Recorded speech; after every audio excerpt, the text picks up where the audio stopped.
자, 그리고 우리 이제 첫날이니까 우리 인사하고 시작합시다. 안녕하세요. 안녕하세요. 네, 안녕하세요. 자, 일단 우리 교재 2권 받았는데, 일단 이게 개념서. 이게 개념서고, 그 다음에 이거는 매주 과제지. 오케이? 그래서 보통 주당 문제가 과제와 25에서 한 3, 40문제 나갈 거거든.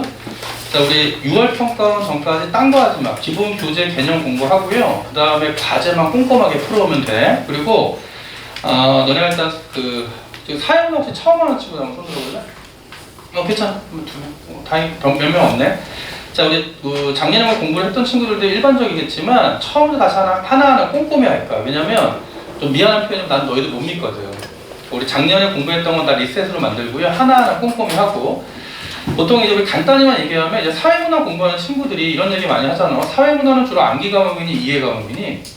주로 이제 이해 과목이라고 얘기를 하고 실제 너네 뭐 암기가 싫고 뭐 그래서 선택하는 친구들이 많은데 좀 긴장해야 될 게 뭐냐면 사회탐구 과목 중에 5과목이 작년도 매년 그런데 1컷이 만점이었지. 그리고 지금 2년 연속 사회문화 1등급 컷이 제일 낮아. 그럼 사회문화가 계속 제일 어렵게 나오고 있다는 얘기고 그 다음에 우리가 일단 어떤 공포감이 있냐면 표 분석에 대한 공포감이 있잖아. 그러다 보니까 너네가 특히 고3 때는 6구 중에 뭐 점수가 잘 나왔던 학생들도 뭐 예를 들어 만점이 나오거나 1등급 나왔던 학생들이 진짜 고3들은 수능 가서 막 3, 4등급으로 미끄러지는 경우가 되게 빈번해. 그 이유가 뭐냐면 첫 번째는 꾸준히 공부 안 해서 그렇고 두 번째는 편식해서 그래. 특히 막판에 이제 표 분석 위주로 공부하는 학생들이 실제 수능 가서 개념에서 생각지도 못하게 막 3개, 4개 털리는 경우가 있다고.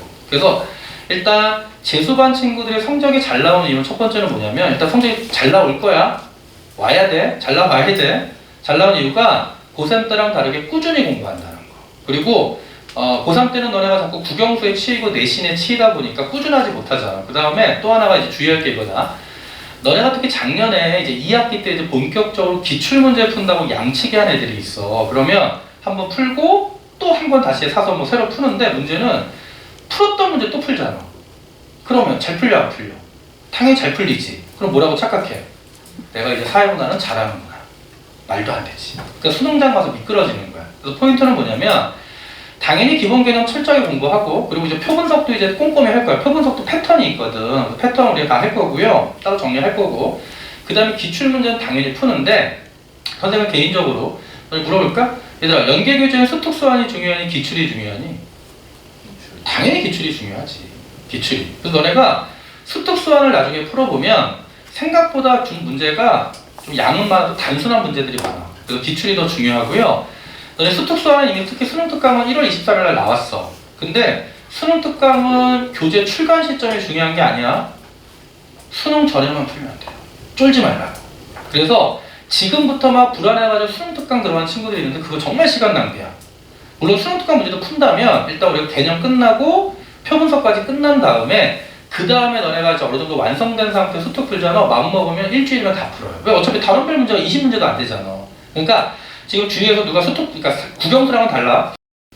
주위에서 친구들이 누가 수특 들고 막 풀고 있다고 쫄지 말고요. 나중에 해도 되니까 걱정하지 마. 그리고 나중에 수특 수완 중에 또 좋은 문제 내가 발췌해서 또 제시해 줄 테니까. 그래서 일단 기본적으로 우리가 지금 할 건 뭐냐면 개념 정리 좀 꼼꼼하게 해두는 거야. 그리고 두 번째는 내가 이 평촌 아이들을 좋아하는 게 질문을 안 해. 너무 편해. 학원에서.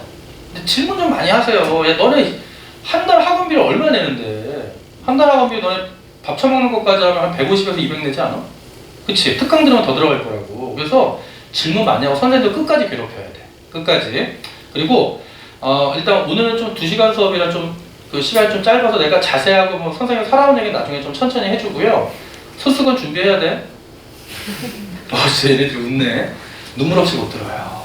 그래서 뭐 이런 애들 있죠. 선생님 여태까지 태어나서 울어본 적이 없어요. 시발 그날이니까 소수건 꼭 준비하고요. 일단 부탁하고 싶은 게 2가지야. 첫 번째는 평촌은 선생님이 평촌 안 하다가 3년 만에 다시 왔거든. 예전에 3년 전까지 한 4년 하다가 좀 지점이 다 끝나서 시간이 안 맞아서 지금은 이제 재수반은 하이퍼랑 그다음에 부천 그리고 여기 3군데 하는데 단가는 이제 대치동에서 하고 그 이제 평촌 아이들 오랜만에 만나는데 그 전에 인상이 너무 좋았고 또 윈터 아이들이 되게 괜찮았어요. 윈터 수업 했었거든. 윈터 아이들이 윈터 때 수업 들어놨었는데 얘네들이 진짜 아무 생각 없이 멍하고 있더라고. 수업 분위기 너무 좋았어요. 질문도 안 하고. 그래서 좀 부탁하고 싶은 게 우리가 일주일에 한 번 만나잖아. 그럼 너네가 이제 국영수나 전력 다닌 분들은 매일매일 만나다 보면 부모님과 똑같아져. 지겹지. 그런데 나는 일주일에 한 번 오니까 내 목표는 사탐데이를 기다리는 날이 되게. 그래서 내가 되게 노력을 할 거야. 수업 중에 막 지랄을 할 거야. 너네 좀 졸릴 수 있으니까 웃겨주려고 노력을 하는데 부탁이 있어. 웃기면 웃어. 웃긴지 안 웃긴지는 집에 가서 판단하고 일단 웃어. 그리고 집에 가서 엄마한테 물어봐. 엄마 이거 웃겨? 그래서 웃어. 그래 웃겼구나. 안 웃으면 씨발 병일이한테 속았다. 이렇게 생각하면 되잖아. 다시 한번 얘기하지만 수업 분위기가 정말 중요해서 너네가 오픈마인드로 같이 이렇게 서로 이제 맞으면 성적 올라. 그래서 항상 오늘 무슨 요일이지? 월요일에 사탐대회가 기다려지게. 알겠지? 그리고 공부하다가 힘들면 제발 부탁인데 너네 봐봐. 지금은 다 의지가 넘치지? 지금 이제 재수한 지 얼마 안 됐으니까 다 끝났어. 이제 올해 나 서울대 갈 거야. 이런 생각 할 거 아니야? 점점 이제 시간이 지나면서 학교가 내려가. 그런데 사람 사는 게 똑같아서 지금 너네가 의욕이 넘치지만 곧 슬럼프가 올 거야. 어쩔 수 없어. 이 재수가 얼마나 힘든데. 지금 또 우리가 이제 한 8개월 정도 남았나? 그 정도지? 진짜 힘들 거야. 슬럼프도 힘들어서 이제 너희들 보면 친구들과 이제 또 친해져. 그러면 너희들끼리 또 막 이제 얘기도 하고 상담도 하고 스트레스 풀고 그러는데 그거 아무런 효과가 없어. 만약에 공부하다 힘들고 막히면 선생님들 찾아가. 물론 좋은 소리 못 듣지. 근데 그게 정답이야. 너희들은 재수를 처음 하니까 월별로 이제 고민들이 생길 텐데 나는 너희들을 몇십 년째 보고 있잖아. 그러면 항상 재수생의 패턴은 똑같아. 매달 고민도 똑같고. 그러면 얼마나 답답해. 항상 똑같은 고민을 하고 있고 별거 아닌데. 근데 또 너희들이 지나면 그때 별거 아니라고 생각하거든. 그러니까 시간 낭비하면 절대 안 돼. 시간 낭비하면 안 되니까 선생님 찾아가 상담, 나한테 찾아와도 돼. 교무실 찾아 상담하고 그러고요. 항상 물어보고. 그리고 아까 휴대폰 번호 알려줬으니까 뭐 있으면 카톡이나 문자 보내서 질문하시고. 또 그런 이런 애들이 있더라고. 야, 카톡을 질문했는데 내가 사람인지라 바쁠 때도 있고 또는 어쩌다 술도 마실 수 있잖아. 근데 이제 어떤 학생이 카톡이 왔어. 안녕하세요. 안녕하세요. 저 어디 누군데요? 질문해도 될까요? 내가 그 다음날 본 거야. 좀 이따 10분 뒤에. 바쁘세요? 10분 뒤에. 계속 1이니까 10분 뒤에. 점점점. 그리고 정확히 1시간 뒤에 실망이에요. 어쩌라고. 좀 기다려. 좀 기다리면 내가 최대한 빨리 답변을 해줄게. 그래서 다시 한번 얘기하고 싶은 건 좀 오픈마인드로 해서 수업 분위기 좋아야 되니까 마음 열고 같이 참여하고요. 두 번째는 뭐냐면 내가 이제 한 3주차에 얘기해 줄 건데 오늘은 좀 시간이 없어서 나는 너희처럼 반수를 했어. 그리고 그러니까 원하는 대학을 못 가서 후기로 대학을 가고 그 다음에 반수를 했는데 실패했어. 또 했어. 실패했어. 그래서 군대 갔다 와서 복학했어. 그래서 난 3년 날렸어. 그리고 문제는 뭐냐면 원하는 대학을 못 갔잖아. 그 결과 내 인생의 20대, 30대는 중거 집단과 소속 집단의 불일치. 엄청난 주변 방황. 그래서 나는 20대와 30대가 트라우마로 암울했다고. 하지만 너희들은 역전할 수 있잖아. 1년이라는 기간이 남았잖아. 그래서 부탁인데 이게 꼰대가 아니라 진짜 인생의 선배로서 스카이 가는 게 중요한 게 아니야. 니네가 원하는 대학을 가야 돼. 그래서 제발 원하는 대학 일단 먼저 목표를 잡아라. 목표 없으면 절대 동기부여 안 돼. 목표를 정하고 끊임없이 자기를 동기부여해야 돼. 그리고 절대 실패하면 안 돼. 너네가 실패하면 니네 인생에서 20살이 없어. 니네 인생에 가장 찬란해야 할 20살이 니네 인생에 없단 말이야. 블랭크가 돼. 그냥 먹이야, 먹. 얼마나 우울하니. 하지만 성공하지.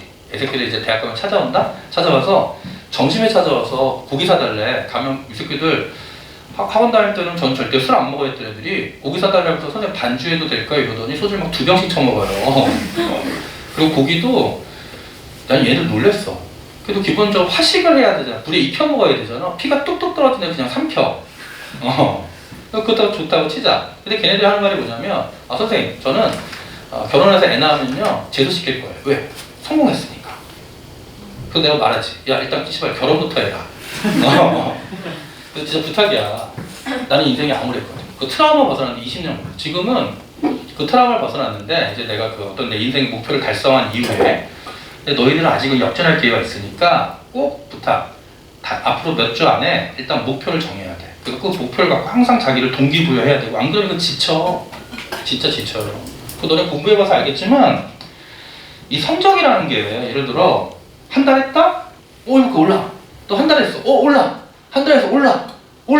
와 와, 드디어 해서 이제 9월달 됐더니 이제 6등급이 된 거야. 전과목이. 그 얼마나 희망이 있겠어. 1년 더 하면 이제 2등 가겠구나. 근데 성적 절대 이렇게 안 올라. 니네 아직 공부 제대로 안 해봤잖아. 공부하면 진짜 열심히 해도 오히려 떨어져. 속으로 생각하지. 씨발 내가 더 이상 떨어질 데가 없는데. 근데 떨어져. 그리고 아무리 해도 안 올라. 성적이. 그러다 갑자기 팍 떠요. 근데 그게 6월일지 9월일지 수능일지는 아무도 모르잖아. 그러니까 너네 보면 수능 대박 났다는 사람들 잘 찍은 게 아니라니까. 그때 터진 거야. 그러면 지겨워도 힘들어도 그때까지 무조건 밀고 나가야 돼. 무조건. 절대 도태되면 안 돼. 근데 너네가 공부하다 슬럼프 오지. 한번 멈추지. 신기한 게 다시 원점으로 가. 그래서 너네 절대 슬럼프 오면 빨리 벗어나야 된다고.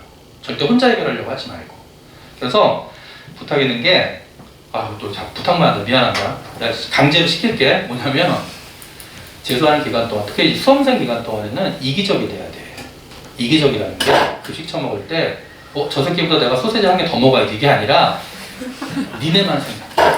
니네만 진짜. 왜냐면 여태까지 니네 삶은 니네 부모님들이 케어해줬어. 근데 앞으로 지금부터의 너네 삶의 모든 결과는 오롯이 너네가 책임져야 되거든.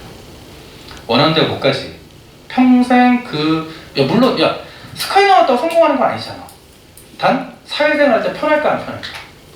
엄청 편하지. 편하더라고. 내가 가고 싶은 대학 못 가봤더니 그 사람들은 너무 편하더라고. 그래서 너희들 제발일 때 스카이 원하는 대학을 가면 돼. 내가 만약에 중앙대 가고 싶어. 그럼 중앙대 갔어. 얼마나 행복하겠니 삶이. 경희대 가고 싶어. 경희대 가면 얼마나 행복하겠니. 서울대 가면 얼마나 행복하겠어. 그래서 자기만 생각해. 이 결과를 너네가 오롯이 책임져야 되니까. 평생 죽을 때까지. 오케이? 대충 이 정도면 또 더 얘기하면 잔소리가 되고 또 더 얘기하면 내가 못 참어. 그럼 이제 한 3시간을 떠들거든. 그래서 이 정도로 오늘 끝낼게. 그래서 일단 우리 첫날이니까 자, 선생님 소개는요. 교재 첫 페이지 넘기시면 선생님이 어디서 강의하고 있고 뭐 이런 내용 있으니까 읽어보시고, 자, 선생님은 인터넷 강의에서는 EBS에서는 수능은 경제 강의하고요. 내신은 정법하고 그 다음에 오프에서는 사회문화 경제 정법 모두 강의하니까 특히 우리 여기서는 청설학원에서는 오전에는 정치화법 강의하고 오후에는 이제 우리 반 사회문화니까 계속 만날 겁니다. 그 다음에 선생님 또 유튜버야. 그래서 너네 거기 맨 밑에 보면 유튜브 문병일 TV라고 꼭 하시고요. 집에 가서 구독. 그쵸? 너 진짜 너 만약에 내일 아침에 봤는데 구독자 수가 안 늘었다. 여기 종강이야 오늘. 다음 주에 안 올 거다. 그래서 내가 원래 처음에 아무 생각 없이 10,000명이 실버 버튼인 줄 알고 실버 버튼 받겠다 해도 실버 버튼이 10만 명이더라. 실버 버튼은 포기했고, 하여튼간 지금 대치동에서 현장 강의 사문경제 정법 진행 다 종강이 된 거 다 유튜브에 올릴 거니까 나중에 복습할 때 수강해도 되니까 이용하세요. 그리고 수업 듣고 꼭 댓글 한번 남겨주고, 어떤 학생이 어제 새롭게 강의를 나왔더니 뭐 존잘 이렇게 올렸더라고. 나 옛날에는 존잘이 욕인 줄 알았어.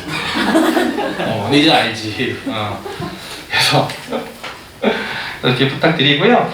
자, 오늘은 당분간은 수업이 2시간씩 진행되는 거 알지? 그래서 우리 그동안 좀 어쩔 수 없이 진도 좀 빡세게 나가고 3시간도 수업이 바뀌면 그때부터는 좀 선생님이 또 사회문화와 관련된 다양한 사례들 주로 내 얘기를 통해서 많이 할 거야. 예를 들어 뭐 내가 배구 선수랑 싸운 얘기 이런 거 있어요. 너 2m랑 싸워봤니?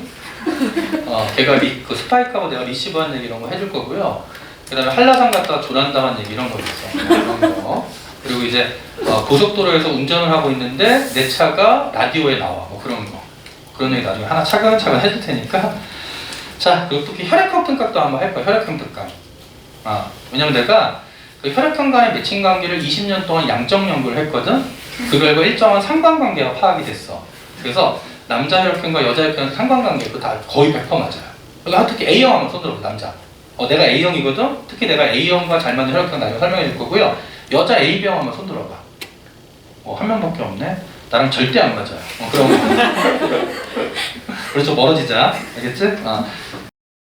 그런 거 설명해 줄 테니까. 그리고 자, 다른 거 없고요. 자, 욕심내지 말자. 수업만 복습하자. 얘들아 물어볼게. 국영수가 중요해? 사탐이 중요해? 당연히 국영수가 중요하죠. 어쩔 수 없는 거야. 다 사탐은 전략 과목으로 꾸준히 공부하는 거. 그래서 너네가 오늘 사탐 데이 때 2과목을 듣잖아. 그러면 오늘만 사탐 공부해. 복습하고. 오케이? 그리고 나머지는 무조건 국영수. 근데 만약에 조금 처음 해서 약간 부족하다 그러면 뭐 주말에 약간 늘리더라도 일단 6월, 9월 때 국영수가 안정적으로 안 나오면 사탐 너무 힘들어. 사탐이 너무 힘드니까 사탐은 꾸준히만 따라하고 질문 많이 하면 분명 성적 올라. 걱정하지 말고. 알겠죠? 오케이. 자, 그러면 이제 우리 교재 갑시다. 자, 우리 1페이지부터 볼게요. 자, 이제 시험에 이제 첫 번째 나오는 것부터 볼게요. 자, 우리가 이제부터 한 15분 정도, 10분에서 15분 정도 하나의 주제를 정리하면 수능 무조건 1번 문제가 해결되는 거예요. 그럼 우리는 50점 중에 2점이 확보돼요. 축하합니다. 안정적 9등급은 아니지만 그래도 9등급에 가까이 가고 있지. 그래서 첫 번째 주제는 뭐냐면, 자, 일단 우리가 사회문화라는 제목, 그 교재 과제래.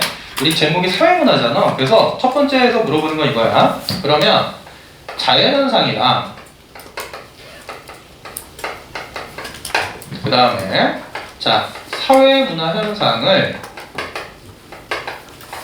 비교하는 게 자, 수능 문제 1번으로 무조건 출제가 됩니다. 자, 그러면 하나하나 정리하고 좀 주의할 점이 뭔지 한번 확인해 볼게. 일단 너네 먼저 물어보자.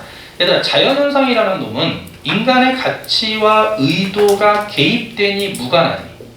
그치? 인간의 가치와 의도와 무관하지. 그래서 우리가 이러한 자연현상을 자, 몰 가치성이라고 얘기해요. 자, 여기서 몰이라는 표현은 접두어로 따지면 영어로 EX야. 그러니까 뭐뭇이 없는. 그래서 자연현상은 몰가치성, 인간의 가치, 의도와는 무관하다. 근데 이에 반해 사회문화현상은 인간의 가치와 의도가 개입되잖아. 그래서 우리는 가치, 자, 함축성이라는 표현을 써요.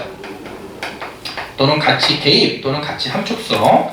자, 그럼 이제 여기서 한 발 더 확장되는 게 뭐냐면, 그럼 너네 물어보자. 인간의 가치와 의도와 무관한 자연현상은 언제 어디서나 동일하게 나타나겠지. 그럼 이건 우리가 보편성이야, 특수성이야? 보편성. 그래서 자연현상은 자, 보편성을 띱니다. 오케이? 자, 그러면 자연현상을 보편성을 띈다는 걸 잡았어. 그런가 봐. 인간의 가치와 의도가 개입되는 사회문화 현상은 보편성이야, 특수성이야? 둘 다야. 둘 다. 너 생각해봐.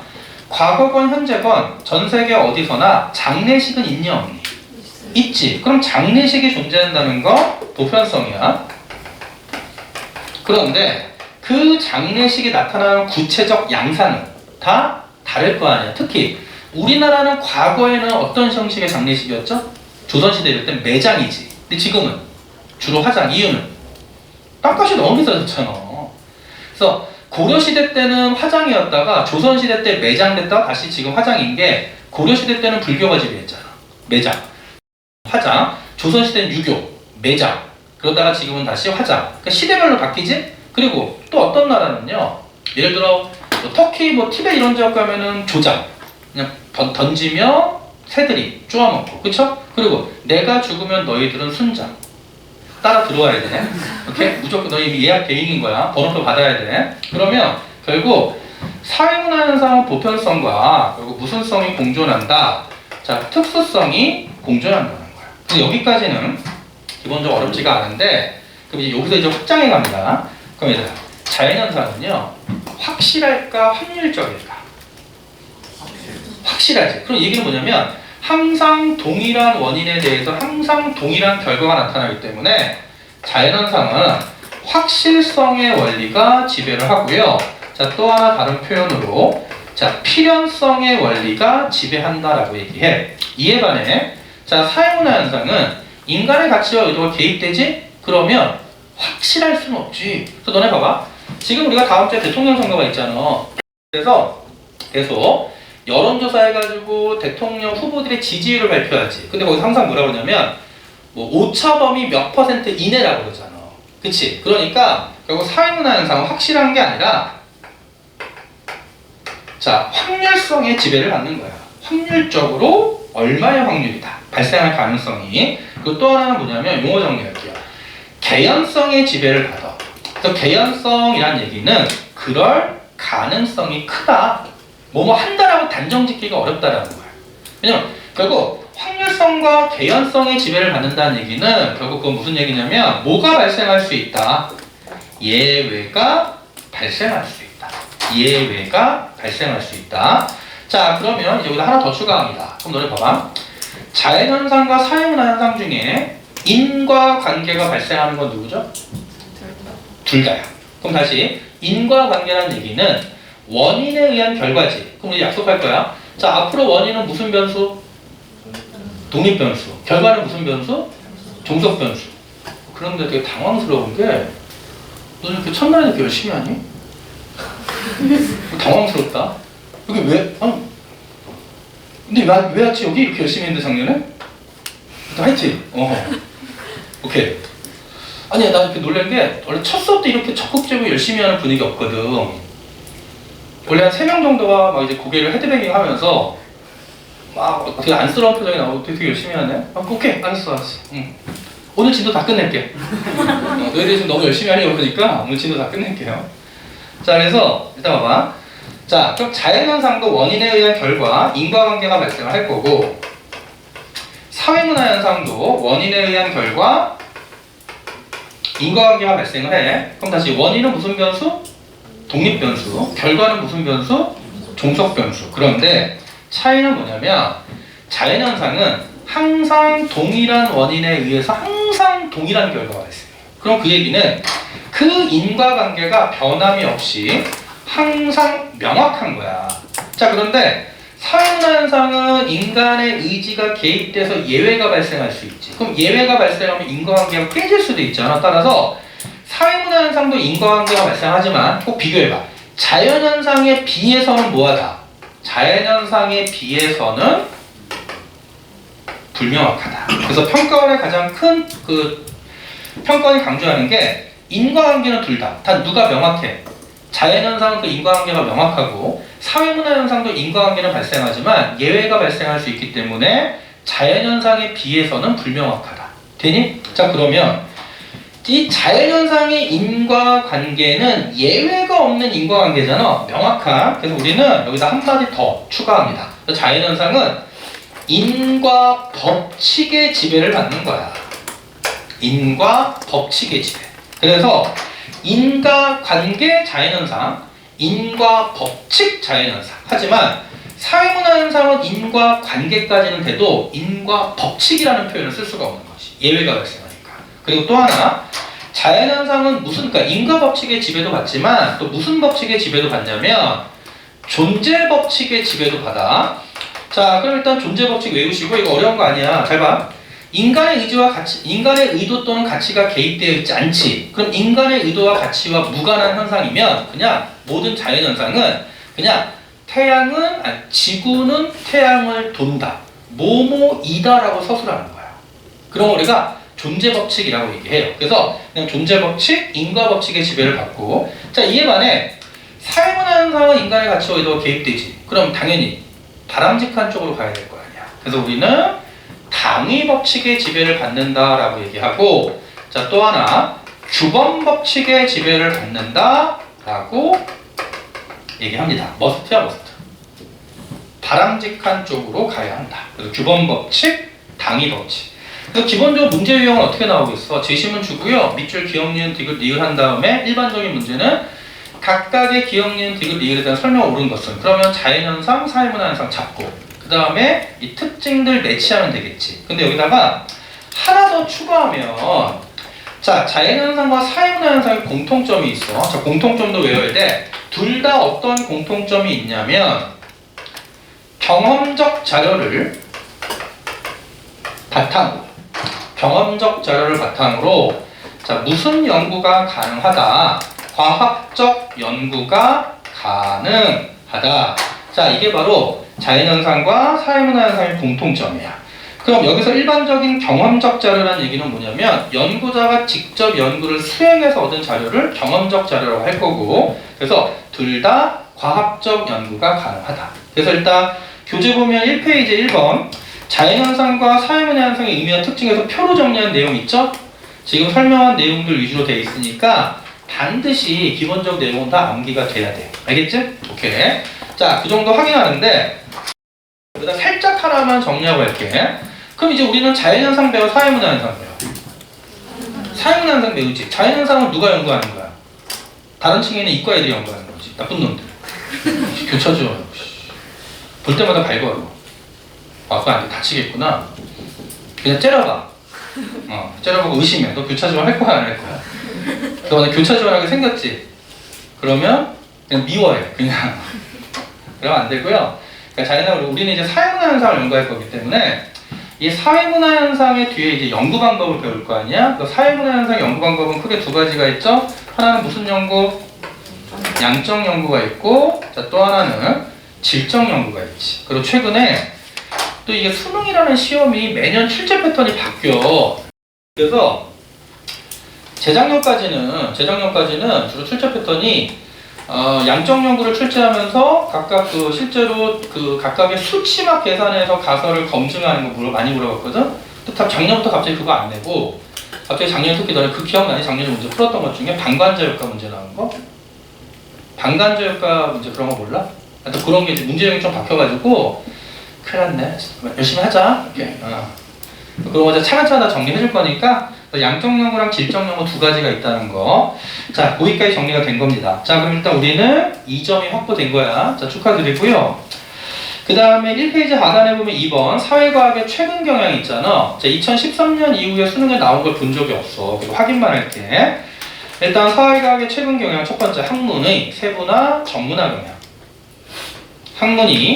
하나의 학문이 여러 개로 쪼개지고 세분화, 그리고 각각 깊이가 더해진다, 전문화 경향이죠. 자, 두 번째 간학문적 관점.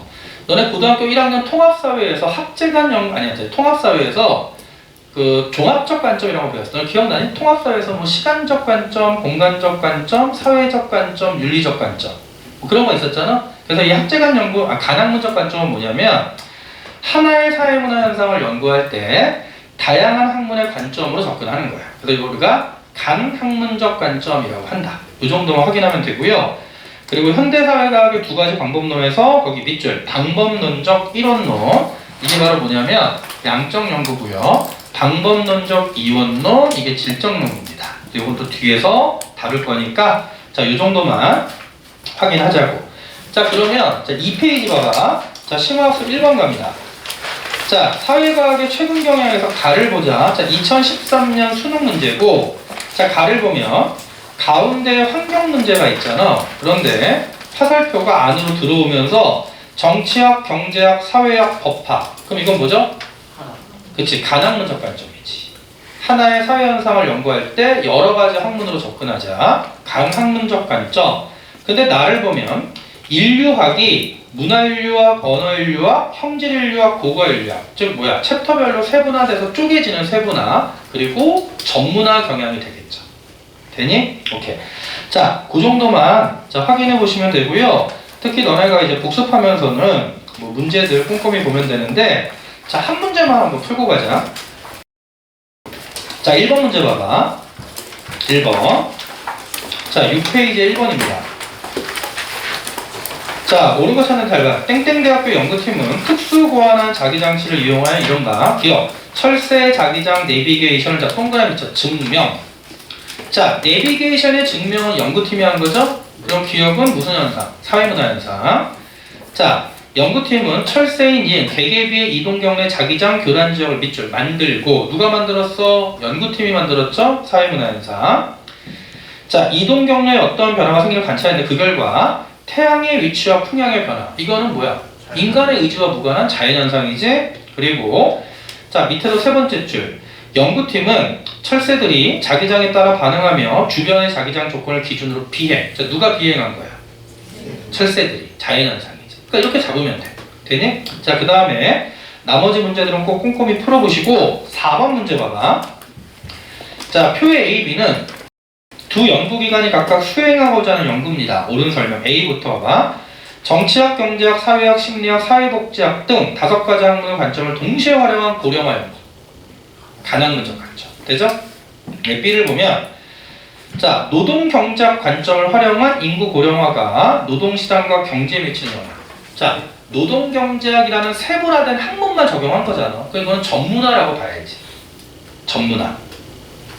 그러면 자, 기억 봐봐. 자, A와 달리 B는 한 명의 연구자에 의해 수행된다. 너 낚이면 안 되는 게 A는 여러 학문이고 B는 하나의 학문이지. 그렇다고 해서 연구자가 딱 한 명일지 여러 명일지는 알 수가 없는 거야. 그래서 연구자 페이크에 넘어가면 안 돼. 연구자 수는 알 수가 없고요. 자, 니은 맞지? 간학문 A, 전문학 B, 디귿. 자, 모두 경험적 자료를 바탕으로 한 연구. 당연한 거야. 아까 나 얘기했잖아. 얘들아, 경험적 자료가 뭐라고? 연구자가 직접 연구 수행을 통해 얻은 자료를 경험적 자료로 하니까 모두 경험적 자료 바탕. 맞고요. 자, 리을의 종합적 이해는 뭐가 더 유리하겠어? A지. 종합적 이해는 A가 되겠지. 그러니까 이런 식으로 나오면 문제가 출제될 수 있다. 자, 이 정도만 자 확인하시면 돼요. 자, 그럼 여기까지 확인 정리가 끝난 거고 이제 돌아와서 자 3페이지 갑니다. 그래서 이번 시간에는 본격적으로 자 사회문화 현상을 이해하는 관점을 볼 거야. 지금 쭉쭉 나가보자. 시간이 오케이. 자, 그럼 이제 우리는 사회문화 현상을 약자로 이제 사문현상이라고 쓸게. 사문현상을 자 이해하는 관점을 볼 텐데, 자 일단 우리가 사회문화 현상을 이해할 때는 일단 기본적으로 크게 두 가지가 있죠. 하나는 거시적 관점이 있는 거고, 자 또 하나는 자 미시적 관점이 있어. 자, 너네 작년에 공부한 학생도 있지만 꼼꼼하게 다시 봐야 돼. 얘들아, 거시란 얘기는 한마디로 뭐냐면 나무를 보는 거니 나무로 구성된 숲을 보는 거니 숲을 보는 거지. 근데 반대로 미시는 하나의 나무 하나하나를 보는 거잖아. 그래서 거시적 관점은 어떤 거냐면 개인을 둘러싸고 있는 거대한 자 사회 구조적 측면으로 접근을 하는 거야. 자, 그러면 자 여기서 말하는 구조, 이 스트럭처라는 건 어떤 거냐면 명시적 구조일 수도 있어. 그럼 명시적 구조는 뭐로 표현될까? 대부분 제도로. 그치? 그러니까 예를 들어 우리가 너네가 알고 있는 정치 제도, 교육 제도, 그치? 뭐 그 다음에 무슨 제도 있냐? 뭐 다양한 사회 제도 등이 명시적으로 드러나는, 즉 법이나 제도 등은 겉으로 드러나는 명시적 사회 구조야. 그런데 이 사회 구조는 암묵적인 것도 있다고. 대표적으로 뭐가 있지? 생각해봐. 딱 오늘 나를 처음 본 친구들이 많잖아. 근데 내가 딱 시작하자마자 너희들한테 자연스럽게 말을 놨지. 기분 나빴던 사람. 옥상 보자. 한번 보자.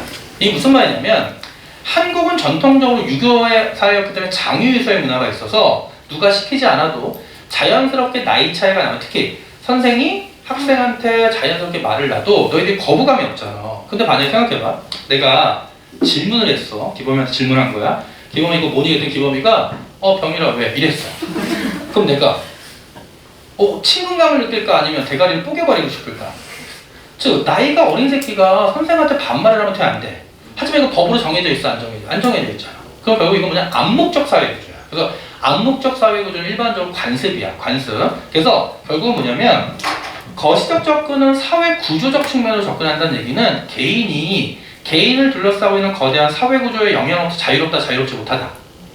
자유롭지 못하다라는 거지. 영향을 받는다라는 거야. 그러면 극단적으로는 아니지만 그러니까 수동적이라고 말할 수는 없지만 사회 구조로부터 자유롭지 못하다. 개인이 영향을 받는다. 그러니까 결론 봐봐. 너네가 수능 공부를 이렇게 아침 7시 50분까지 학원에 와서 저녁 10시까지 열심히 하는 이유는 뭐지? 내가 뭐 특정 대학 어릴 때 7살 때부터 나는 뭐 특정 대학을 안 가면 죽을 거야, 이게 아니잖아. 너는 어릴 때부터 우리 사회가 학벌 중심의 사회 구조잖아. 거기에 의해서 영향을 받은 거지. 공부는 무조건 열심히 해야 되고, 개인의 어떤 각각의 처한상이 달라도 무조건 공부는 잘해야 되고 무조건 좋은 대학을 가야 한다는 어떤 압박감이 있는 거지. 그러다 보니까 무슨 문제가 있냐면 니네가 대학을 가야 된다고 생각을 하지만 왜 가야 되는지 모르는 경우가 많더라는 거야. 그럼 결국 너희들도 사회구조의 영향력으로부터 자유롭지 못한 거야. 그래서 우리가 이렇게 거시적 접근 사회구조의 영향을 받는 사회문화 현상을 이해하는 거고요. 즉 사회구조적 측면으로 접근할 거고, 하지만 미시는 숲이 아닌 나무 하나하나를 보는 거지. 그러면 미시는 개인의 초점을 맞춰요. 개인의 초점을 맞춰서 각각의 개인이 처한 상황이 뭐 다를 수도 있고 같을 수도 있지만, 자 똑같은 행동을 했다고 쳐봐. 하지만 그 행동의 의미는 같을 수도 있지만 뭐 할 수도 있어? 다를 수도 있잖아. 그래서 각각의 개인들이 어떤 행위를 했다면 그 행위의 의미는 서로 다를 수 있기 때문에 그 행위의 의미를 자 심층적으로 이해하는 게 목적이에요. 이해하는 게 목적. 자, 그럼 우리가 일단 기본적으로 거시적 접근은 사회 구조적 측면으로 접근하는 거고, 미시적 접근은 개인의 행위의 이면에 있는 의미를 심층적으로 이해하자. 오케이? 자, 그런데 이 사회구조적 측면에 접근하는 거시적 접근을 또 두 가지로 나눌 거야. 그래서 하나는 뭐가 있어요? 너네가 익숙하게 들어본 기능론이 있고, 자, 또 하나는 뭐가 있죠? 갈등론이 있는 거지. 자, 그 다음에 자, 이 미시적 접근을 대표하는 이론은 뭐가 있냐면 상징적 상호작용론이 있어서 앞으로 약자로 자, 상상론이라고 쓸게요. 그러면 다시 거시는 기능 갈등으로 구별할 거고 미시는 상상론. 그래서 앞으로 너네 공부하다 보면 미시라는 표현은 아예 안 나올 거야. 그냥 무조건 상징적 상호작용론이라고 나올 거니까 세트로 같이 가시면 돼요. 오케이? 자, 그런데 이 상상론을 조금 우리 다음 시간에 좀 좀 집중적으로 좀 살펴보고요. 미리 하나 암기해. 상징적 상호작용론을 대표하는 이론이 뭐가 있다? 낙인 이론이 있다라는 거 미리 암기해 두시고 나중에 또 자세히 설명합니다. 그러면 자, 시험 문제에는 기능 갈등을 비교하거나 또는 기능 갈등 상상론을 비교하는 게 맥스 4문제까지 출제가 돼요. 그래서 가장 중요한 주제라는 거 잊지 말고요. 근데 일단 우리가 본격적으로 기능 갈등 모의제 이것만 체크해. 기능론과 갈등론은 어떤 거냐면 동일한 현상에 대한 서로 다른 시각. 동일한 현상에 대한 서로 다른 시각. 너 생각해봐. 자, 사회 현상이 뭐가 있냐면 정규직과 비정규직의 차별이 있어. 그럼 동일한 현상이지. 근데 이 정규직과 비정규직의 차별을 어쩔 수 없는 당연한 거라고 보는 사람이 있겠고 잘못된 거라고 보는 사람이 있을 거 아니야? 결국 항상 이런 사회문화 현상에 대해서 동일한 현상이 발생해도 서로 다른 시각이 존재한다. 그게 바로 기능론과 갈등론이라고 보면 되고요. 그럼 결론은 뭐냐면 미리 살짝만 알아놔. 자, 오늘 봐봐. 이 사회구조는 거대한 사회구조를 구성하는 다양한 구성 요소들이 있을 거 아니야? 그럼 기능론은요. 그 사회 구성 요소들의 관계를 의존, 보완 관계라고 보는 거고 갈등론은 대립, 갈등 관계로 보면서 하나의 동일한 현상에 대한 서로 다른 시각이 존재합니다. 되니? 자, 그러면 일단 사회문화 현상 이해하는 관점 거시, 미시. 거시는 기능 갈등, 미시는 상상론. 그럼 이제 본격적으로 자, 기능론 한번 쫙 정리를 해보고 그 다음에 기능론과 비교해서 갈등론 볼 거야. 그리고 마지막으로 자, 상징적 자, 상호작용론 한번 정리해 봅시다. 이거 어떻게 쓸 수 있나? 여기까지밖에 안 되네. 그럼 좀 지우고 갈게.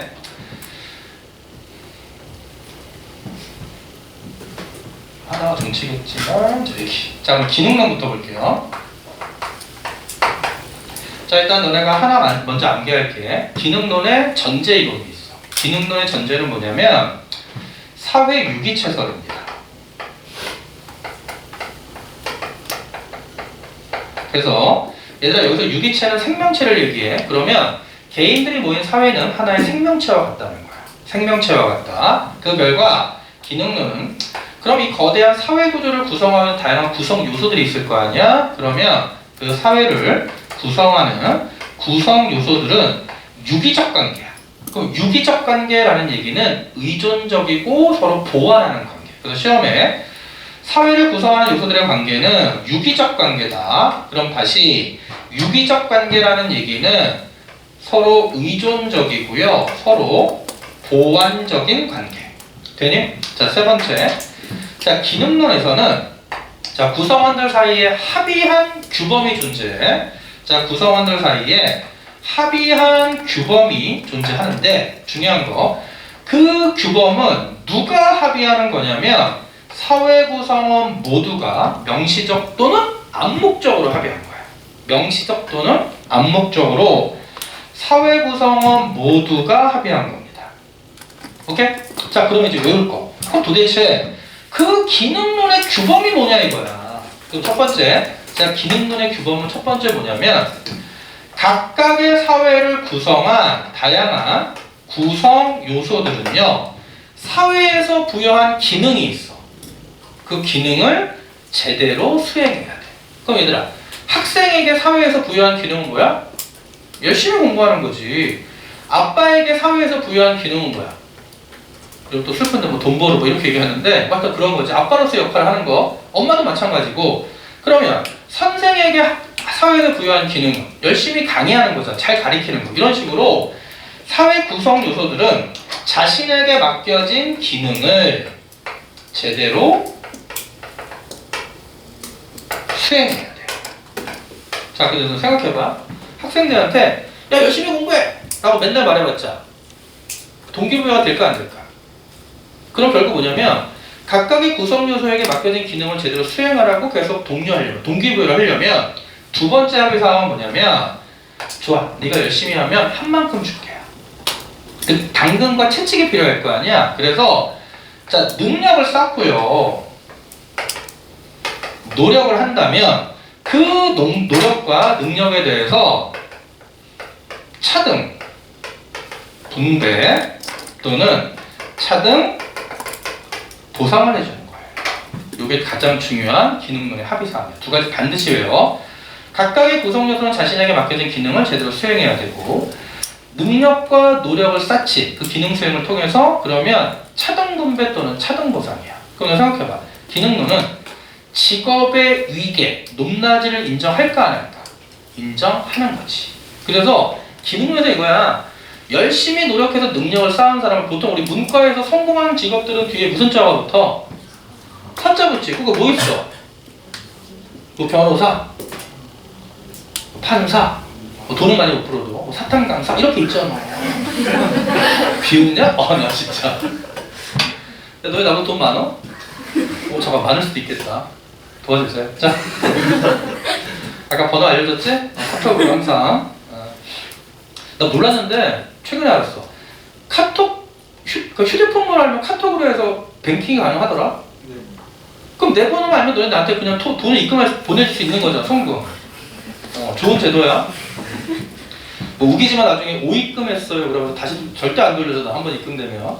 자, 그래서 자, 능력과 노력에 따른 차등 분배 보상이 이루어지면 이게 어떤 게 이루어지냐면 그 직업의 위계를 인정한다는 거야. 오케이? 그래서 사회적 전체적으로 동기부여가 이루어져요. 동기부여가 이루어지고 그 결과 열심히 노력을 하고 능력을 쌓으면 사회적으로 더 중요한 위치에 가는 거지. 그리고 보상도 더 많이 받고 명예를 가져가고, 반대로 열심히 노력을 안 하면 사회적으로 덜 중요한 위치로 가는 거지. 그 결과 보수도 적게 받고 명예나 어떤 권력도 적게 받는 거야. 하지만 사회적으로 덜 중요한 위치에 있다고 해서 반드시 그 사람 그 직업이나 위계가 필요 없다는 건 아니야. 그렇지? 하지만 직업의 위계를 인정하고 동기부여가 이루어지고 결국 인재가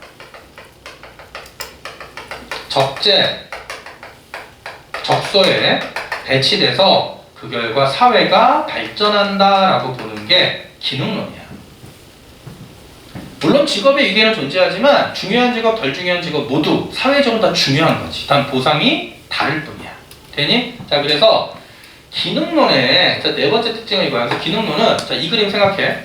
사회 유기체설이니까 사회가 이렇게 있으면 사회가 하나의 생명체와 같아서 사회를 구성하는 다양한 요소들이 유기적으로 긴밀하게 연결되어 있는데 각각의 구성 요소가 자신의 기능을 제대로 수행하면 사회가 안정적으로 유지되겠지. 그래서 기능론은 어떤 특성이 있냐면 안정을 지향하는 거야. 안정을 유지하려는 속성이 있고요. 질서 또는 균형 또는 통합지향적이다. 그래서 기능론의 속성은 안정, 질서, 균형, 통합지향적이다. 돼요? 오케이.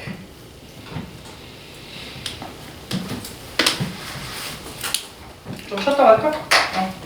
잠깐 끊었다 갑시다. 잠깐 쉬었다 갈게요. 쉴 거야.